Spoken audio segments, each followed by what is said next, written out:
Please subscribe Ito Money Vlog.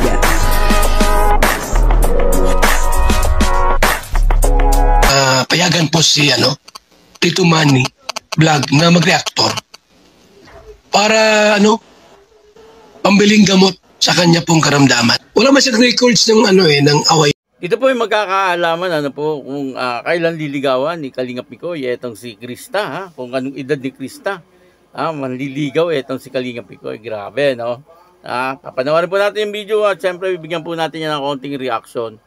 Pero bago po yan, ako muna bumabati sa inyo lahat ng magandang umaga, magandang tanghali at magandang gabi sa inyong lahat mga kapatid. Kung saan man kayo ng panig ng mundo naroon ngayon, ay mag-iingat kayo palagi at pagpalain kayo ng ating Panginoon.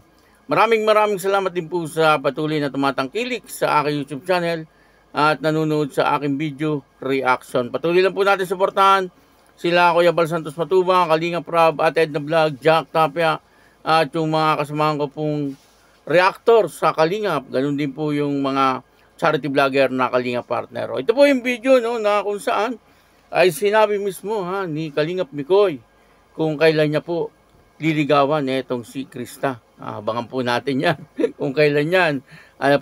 Ang kabuuan po ng video ito ay mapanood po natin sa YouTube channel ni Kalingap Mikoy. Yun suportahan po natin Kalingap Mikoy. Para masuot na daw. Sobrang gaganda daw po sa kapaborito ni Mama ang color blue.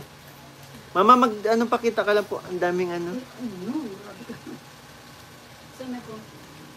Dito po, dito. Mahay ka lang. Hi lang. Hindi na ako, gano'n ako. Swan.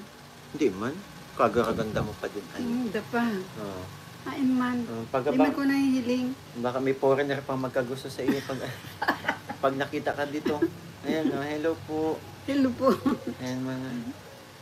Nagkakasupo. Thank you si Ma'am Julie Santos po yung thank you po Ma'am Julie Santos sa dollars and sa $30 na pinadala mo. Tapos sa sa dollars. Tapos sa Saka sa dalawang duster. Grabe. Ang tawag sa inyo house dress pala yun. House dress. Thank you very much, Ma'am. Tapos pakita ko po sa Ma'am Julie Santos na kasi naalala daw po ni Ma'am Julie Santos yung mami niya sa inyo po, Mama. Kaedad. Hindi. Kahulma, pareho na kayo ng katawan. Ayun. Ay, oo. Kaya pala. Nandito na ba si Krista? Ba't may nag-hello Sige, kayo? bye-bye, Ma'am. Bye-bye sa inyo. Bye-bye. Thank you, Ma. Halika dito, Mama. Anong masasabi mo kay Krista? Grabe ko na. Pinagayo man akong diba? Halika na, Mama. Krista. Paralaba ko. Kahit half lang, half. Ayun, andito si Krista, Mama. Anong masasabi? Hindi, dito lang, Yan, Anong masasabi mo, Mama, kay Krista? Maganda siya. Ay, maganda na. Saka talented. Talented daw. Ang daming assets. Ay, grabe. Ang daming assets yung maganda, Natutuwa talented. ka ba, Mama? Tinatakayan ako ni Krista? Okay lang yun. Payag ako. Grabe ka na. Sige na, Krista, tarayan mo ito. Wow, good tita pa nga tawag mo sa mama. Pahirapan mo. Bakit tita ang tawag mo? Dapat mami. Di ka naman sinasagot. Hindi pa, Mama. Masyado pang maga. Dapat mag 20 plus yan. Di wag kang mag-assume. Gandang Amy Hill. Kung mag-assume. Nasermonan pa nga. Naku, Mama, bakit sinuport mo yung pagmamaldit? Siyempre, kampi ako kay Krista, hindi sa iyo. Sure? Joke lang, ano ba yan? Siyempre, ikaw. Oo. Hindi kita hanapang foreigner dyan. Napanood po natin yung video, At dito nga po ay live ni Kalingap Mikoy, Nandito rin po yung mother ni Kalingap Mikoy, At may mga tagahanga na rin. Etong nanay ni Kalingap Mikoy, yung nanay ni Kalingap Mikoy sa tingin ko ay napakabait na tao. Talagang maganda yung pagpapalaki niya kay Kalingap Mikoy, Si Kalingap Mikoy naman, nakikita po natin na talagang mabuting tao.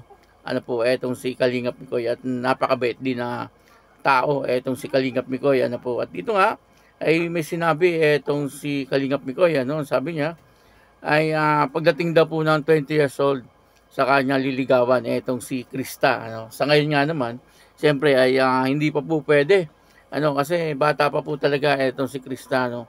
15 years old pa lang yata ito, magsi-16 pa lang, ano po, kaya hindi pa pwede talaga. Kaya nga sabi po ni Kalingap Mikoy ay pagdating daw po ng 20, ano, sa kanya ito liligawan. Abangan po natin yan, ha. Ilan taon pa ba? 4 years pa, ano po, 4 years pa po tayo mag-aabang, ano. Sana ay may Chris pa po noon, ano. Ngayon ay medyo laylo, no, yung pag-upload ni Kalingap Rob sa mga love team, ano, pero hindi naman po mawawala. Kumbaga ay laylo lang, ano po, pero tuloy-tuloy pa rin, ano po. At sana ay umabot po ng 4 years to 5 years or higit pa etong may Chris, ano po, para sa ganun ay makita po natin, ano, kung paano po liligawan ni Kalingap Mikoy etong si Krista pagdating po ng 20 years old.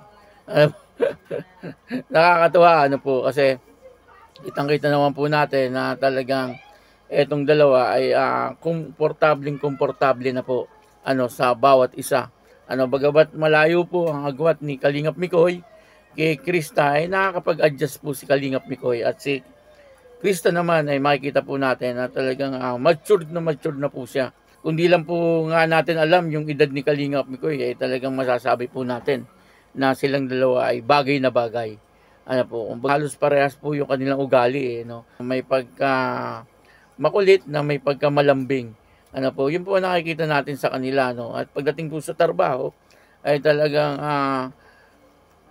seryoso po sila, ano po, bagamat doon nakikita po natin na medyo parang nag-aaway po sila, nagkukulitan. Yun po ay kasama doon sa teleserye, ano po. Yung iba na nagko-comment na sabi nila, wag naman daw tarayan etong si Kalingap Mikoy. Kumbaga, yun po ay ano lang, sa teleserye lang po yun. Pero sa tunay na buhay, nakikita naman po natin na talagang nagkukulitan etong dalawa, no? Nakita niyo po nung birthday ni Maria Ligaya, no, kung paano kulitin ni Kalingap Mikoy etong si Krista, ano. Si Krista naman, siyempre hindi naman po siya basta papayag na na siya ay kinukulit ni Kalingap Mikoy. Palagi may gantihan, ano po. Pero bagamat gano'n ang sitwasyon nilang dalawa, ay naandun po, no, na talagang malapit po sila sa isa't isa, ano. Kumbaga ay komportable, ano po, sa bawat isa. Pagkasama po ni Krista itong si Kalingap Mikoy, ay meron po siyang masasandalan na tao na mapagkakatiwalaan, ano po. Hindi lang naman po si Kalingap Mikoy, ano, maging sila Kalingap Rob at yung mga iba pa pong kasama ni Kalingap Rob, lahat naman po yun ay maayos na tao at mabuting tao, ano po. Kaya dito ay masasabi po natin na kung sakali, ano, na mangyari po na liligawan ni Kalingap Mikoy etong si Krista pagdating po ng 20 years old, ay ayos naman po yun, kasi 20 years old na po etong si Krista. Pero sa ngayon, siyempre, kung sakaling ligawan ni Kalingap Mikoy etong si Krista, ay marami pa po magsasabi na hindi pa pwede, ano po, kasi yun na nga, no, medyo bata pa si Krista at talagang kailangan ay nakapokus muna po siya sa kanyang pag-aaral, ano. Nakikita naman po natin, ano, kahit po saan siya pumunta, ano po, ay lagi niyang kasama yung kanyang ina. Napapansin natin na talagang hindi po siya pinababayaan ng kanyang magulang, ano po.